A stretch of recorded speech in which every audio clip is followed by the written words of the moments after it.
আপনারা অনেকে digital product sell করেন, অনেক সময় দেখা গেছে যে অনেকের ইনবক্সে গিয়ে গিয়ে সেল করতে হয়, অথবা আপনারা যদি আপনার প্রোডাক্টটি ফেসবুকে অ্যাড রান করেন, সেক্ষেত্রে দেখা গেছে কাস্টমাররা মেসেজ করে, অনেকে মেসেজে রিপ্লাই করতে করতে আপনারা বিরক্ত হয়ে যান। ফলে দেখা গেছে অনেক সময় অনেক কাস্টমার আপনাদের প্রোডাক্টগুলো আর কিনে না। যদি আপনার এরকম একটি ই কমার্স ওয়েবসাইট নিজের থাকে, তাহলে কিন্তু এখানে আপনার হচ্ছে এই ওয়েবসাইটে আপনার প্রোডাক্টটি সুন্দরভাবে হচ্ছে সাজানো গোছানো থাকবে, দাম দেওয়া থাকবে এবং এটির ডেসক্রিপশন দেওয়া থাকবে। এখান থেকে কিন্তু চাইলে আপনার ক্লায়েন্টরা সরাসরি অর্ডার করে দিতে পারবে এবং আপনার হাতে থাকা মোবাইল দিয়ে কিন্তু আপনি এই পুরো ওয়েবসাইটটা কন্ট্রোল করতে পারবেন। ঠিক আছে।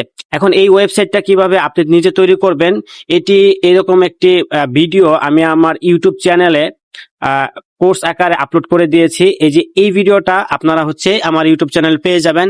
এই ভিডিওটাতে আমি দেখিয়েছি কিভাবে আপনি হচ্ছে একটি ই কমার্স ওয়েবসাইট তৈরি করে ফেলতে পারবেন 20 মিনিটের মধ্যে। তো যারা এখনো ভিডিওটি দেখেন নাই, তারা আমার চ্যানেলে আসবেন, আসার পরে এই প্রথম ভিডিওটি কিন্তু আপনারা কন্টিনিউ করবেন।